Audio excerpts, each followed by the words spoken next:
What is the secret to being a great conversationalist? Many people think it's about having interesting stories to tell, a great sense of humor, or a very large vocabulary. But what if I told you the real secret is the opposite? The most interesting person in the room is almost never the one who talks the most. It's the one who asks the best questions. Being a great question asker is a superpower. It shows you are curious, it makes other people feel important, and it takes all the pressure off of you to be interesting. Today, we are going to learn that superpower. Welcome back to our series English Conversations Masterclass. I'm your host, Scarlett. Today, we are learning that to be a great communicator, the skill of asking is often more important than the skill of telling. In this episode, we will turn this powerful idea into a practical skill. First, we will join our friends Mia and Leo in two very different conversations to see the power of good questions in action. Second, we will master 7 essential vocabulary words for curiosity and conversation. And finally, for our language focus, we will learn how to ask questions more politely and formally using a sophisticated technique called indirect questions. Are you ready to unlock your conversational superpower? Have you ever had a conversation that felt like a series of dead ends, full of awkward silences? It's often because of the type of questions being asked. Let's join our friend Leo as he tries to start a conversation with Mia.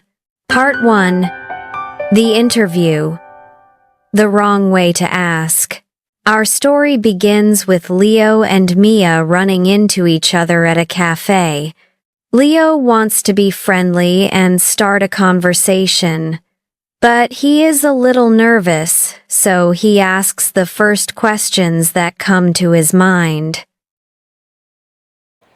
Hi, Mia. It's good to see you.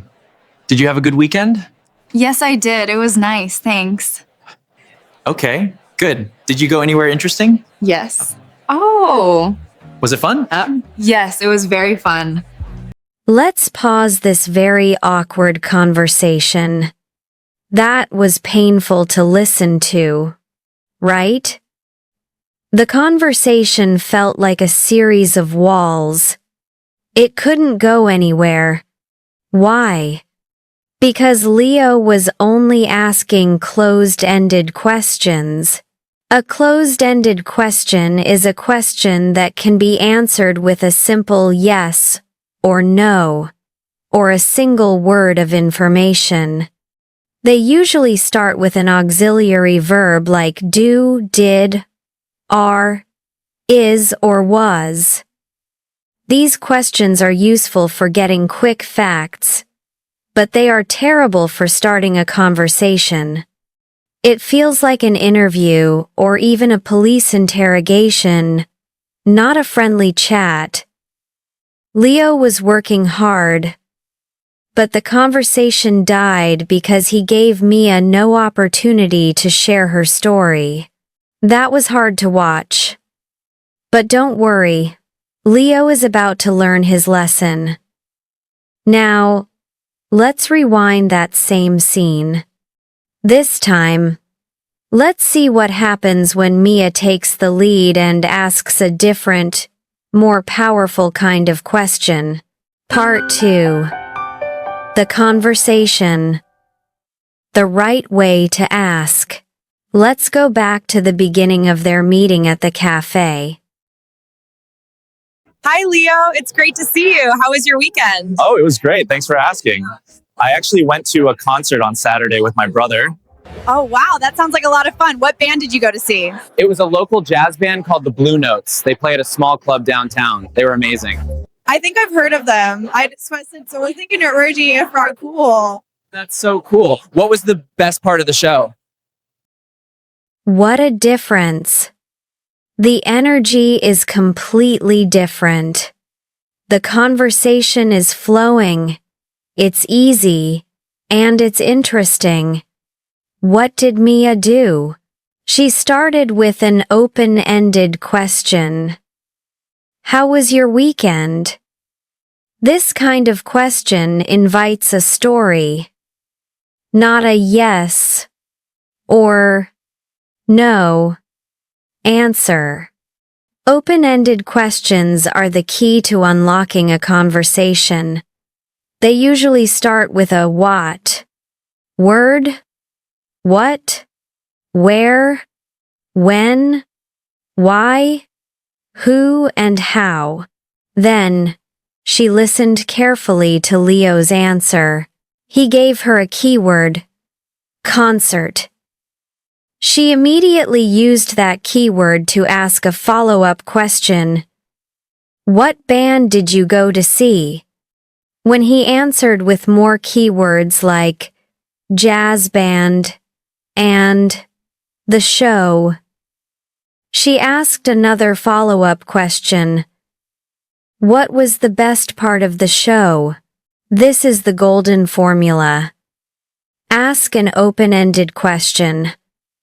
Listen for the keywords. Ask a follow-up question using those keywords. This creates a natural, easy, and engaging flow. It shows the other person that you are truly listening and that you are interested in their story. Asking what and how is the key to a good, friendly conversation, but sometimes, in a more formal situation, or when talking to a stranger or a superior, even a direct open-ended question can feel a little too strong. How can we make our questions more polite and sophisticated? Let's learn the grammar of diplomacy. Part 3. The polite question. Indirect questions. Let's imagine a new scenario. Leo is now at a professional business conference. He has just listened to an interesting presentation, and he wants to ask the speaker a question. A direct question would be, "Where is your office?" This is grammatically correct, but it can sound a little too direct, almost like a demand. To sound more polite, Leo can use an indirect question. He could say, "Could you tell me where your office is?" Let's look at another example. Direct question. What is the biggest challenge for your company? Indirect question. I was wondering if you could explain what the biggest challenge for your company is. Do you see the magic here? Indirect questions are a way of wrapping your direct question inside a polite phrase. Common polite phrases are, "Could you tell me?" "Do you know?" "I was wondering if." "Would you mind telling me?" But there is a very important grammar rule here. Look at the word order. The direct question is, "Where is the bathroom?" Verb is plus subject the bathroom. The indirect question is, "Could you tell me where the bathroom is?" Subject the bathroom plus verb is. After the polite opening phrase, the word order of the question changes to the word order of a normal statement, subject plus verb. This is a very common mistake for learners, and mastering it will make you sound much more advanced and polite. Leo has now learned how to ask questions the right way and the polite way. Now, are you ready to become a master conversationalist yourself? Let's analyze the tools of the trade. Part 4. Language focus. First, our 7 essential vocabulary words for today's lesson. Our first phrase is to inquire. To inquire means to ask for information. It is a more formal word for to ask. For example, a good journalist knows how to inquire without being rude. Our second word is curiosity. Curiosity is a strong desire to know or learn something. For example, asking good questions shows your curiosity. Our third word is to elaborate. To elaborate means to add more detail to what you have said. For example, open-ended questions invite the other person to elaborate. Next, we have open-ended question. An open-ended question is a question that cannot be answered with a simple yes or no. For example, why do you like your job? Is an open-ended question. Our fifth phrase is closed-ended question. A closed-ended question is a question that can be answered with a simple yes or no. For example, do you like your job? Is a closed-ended question. The sixth word is insight. An insight is a deep and clear understanding of a person or a situation. For example, asking good questions can give you a valuable insight into another person's thinking.